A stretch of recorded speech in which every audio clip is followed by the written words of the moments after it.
मित्रों, आप सभी को नमस्कार।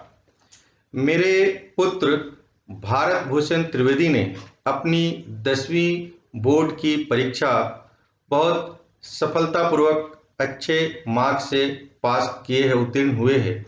इस अवसर पर इनके अनुभव को मैं आप लोगों के साथ शेयर करना चाहता हूँ। उम्मीद है आप में से बहुत सारे लोग इस अनुभव को सुन और समझकर लाभान्वित होंगे।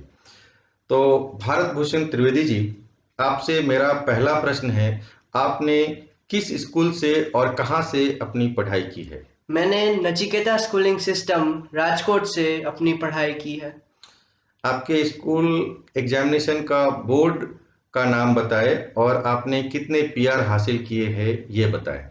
मेरा school examination board Gujarat secondary education board था और मैंने 98.70 पीआर अंक प्राप्त किए हैं। अब मेरा प्रश्न है आपसे, क्या आपको आपके एक्सपेक्टेशन के अनुरूप मार्क्स प्राप्त हुए हैं? देखिए, एक्सपेक्टेशन तो 99.99 पीआर थे, पर फिर भी थोड़ा कम रह गया। अब मेरा प्रश्न है आपसे, पूरे साल आपने 10वीं की पढ़ाई कैसे की, किस प्रकार की, इस पर जरा प्रकाश डालिए। देखिए, मैंने अपनी पढ़ाई सब्जेक्ट वाइज टाइम टेबल बनाकर और हर सब्जेक्ट पर एक समान पूरा ध्यान देकर पूरे साल कंटिन्यूटी के साथ रेगुलरली पढ़ाई की है। आपके 10वीं की पढ़ाई का ओवरऑल सफर कैसा रहा, जरा ये बताएं। सफ़र तो बहुत मज़ेदार था। मैंने पढ़ाई भी की और मस्ती भी की। आपने कहा कि आपने पढ़ाई भी की, आपने मस्ती भी की। बहुत अच्छी बात है कि आपने संतुलन स्थापित किया अपने पढ़ाई और मस्ती के बीच। अब मैं आपसे ये जानना चाहता हूँ कि आप पढ़ाई के सिवा और क्या-क्या कार्य करते थे? देखिए, मैं पढ़ाई के सिवा दोस्तों के साथ खेलना कूदना, बातचीत करना, मस्ती करना और साथ साथ कभी कभी टीवी भी देख लेता था। अब एक बहुत महत्वपूर्ण प्रश्न है मेरा आपसे। अक्सर ऐसा देखा जाता है कि जब 10वीं बोर्ड की परीक्षा की तिथि नज़दीक आती है, डेट नज़दीक आता है, तो 10वीं के जो छात्र हैं, वो बहुत ज़्यादा टेंशन लेने लगते हैं।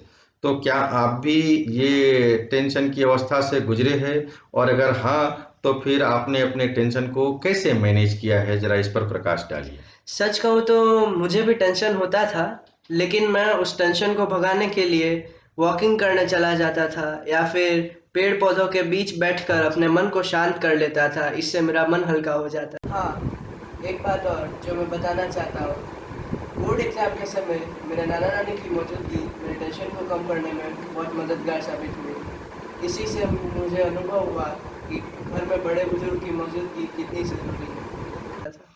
बहुत अच्छा। अब जो आपने ये 98.70 पीआर मार्क्स प्राप्त किया है, तो ये एक अच्छी सफलता मानी जाएगी। तो आपके इस सफलता का सूत्र क्या था? मेरे सफलता के 3 सूत्र थे: hard work, continuity and self confidence. बस यही तीनों सूत्रों को आधार मानकर मैंने अपनी सफलता हासिल की। बहुत अच्छी बात है। आपने बताया कि आपके सफलता का सूत्र जो है वो 3 बातों पे आपने ध्यान दे कर के ये सफलता हासिल की है। पहली बात थी कि आपने हार्ड वर्क किया, हार्ड वर्क मतलब कड़ी मेहनत की, इससे आप भागे नहीं। दूसरी बात कि आपने कंटिन्यूटी बरकरार रखी, मतलब सतत हार्ड वर्क करते थे, सतत मेहनत करते थे। और तीसरी बात आपने बताई कि आपने सेल्फ कॉन्फिडेंस रखा, खुद पर भरोसा रखा कि आप अच्छा करेंगे। बहुत अच्छी बात है। उम्मीद है हमारे जो 10वीं के छात्र होंगे अगले साल परीक्षा देने वाले, वो इस बातों पर ध्यान देंगे कि भाई आपको अपने ऊपर भरोसा रखना है, खुद पर भरोसा रखिए और हार्ड वर्क का कोई सब्स्टिट्यूट नहीं है। तो आप हार्ड वर्क पर ध्यान दीजिए और वो हार्ड वर्क 1 दिन 2 दिन करके फिर 4 दिन आराम करें, ऐसा नहीं चलेगा। आपको उसमें कंटिन्यूटी बरकरार रखनी पड़ेगी और खुद पे भरोसा रखना पड़ेगा, अपना मनोबल बरकरार रखना पड़ेगा। अब फिर एक आपसे महत्वपूर्ण मेरा प्रश्न है, आपके इस हार्ड वर्क और कंटिन्यूटी और जो आपने सेल्फ कॉन्फिडेंस रखा उसके बाद, कि आप अपनी इस सफलता का श्रेय किसे देना चाहेंगे? देखिए, मैं अपनी सफलता का श्रेय मैं पहले भी बोल चुका हूँ कि हार्ड वर्क सफलता के लिए बहुत ज़रूरी है, इसलिए मैं सबसे पहला श्रेय तो मैं अपने हार्ड वर्क को दूंगा, उसके बाद माता पिता के आशीर्वाद को, टीचर्स के सहयोग को, और अंत में भगवान की कृपा को देना चाहूँगा।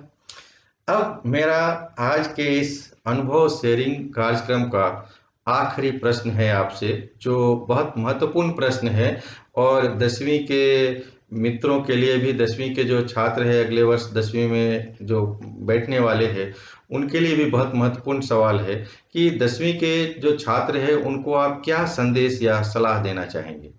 मैं अपने 10वीं के मित्रों को बस इतना ही कहना चाहूँगा कि टेंशन कभी ना ले, खुद पर हमेशा भरोसा रखें। हो सकता है आपके मार्क्स कभी कभी स्कूल एग्जामिनेशंस में जो मॉक टेस्ट होती हैं उसमें कम आए, लेकिन उससे पैनिक होने की ज़रूरत नहीं है, घबराने की ज़रूरत नहीं है। और सबसे अंत में ये बोलूँगा कि मेहनत से कभी मत भागें।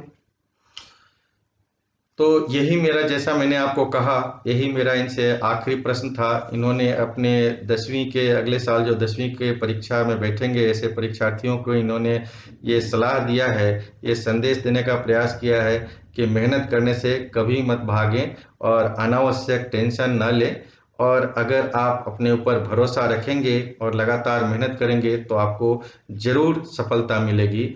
मुझे उम्मीद है जो छात्र इसे सुन रहे हैं उस इस अनुभव शेयरिंग कार्यक्रम से वो जरूर लाभान्वित होंगे। इसी आशा और अपेक्षा के साथ मैं इस अनुभव शेयरिंग प्रोग्राम को यहाँ विराम देता हूँ और आप सभी का जीवन सुखमय हो, आप जीवन में सफल हो, ऐसी आशा के साथ। जय हिंद, जय भारत।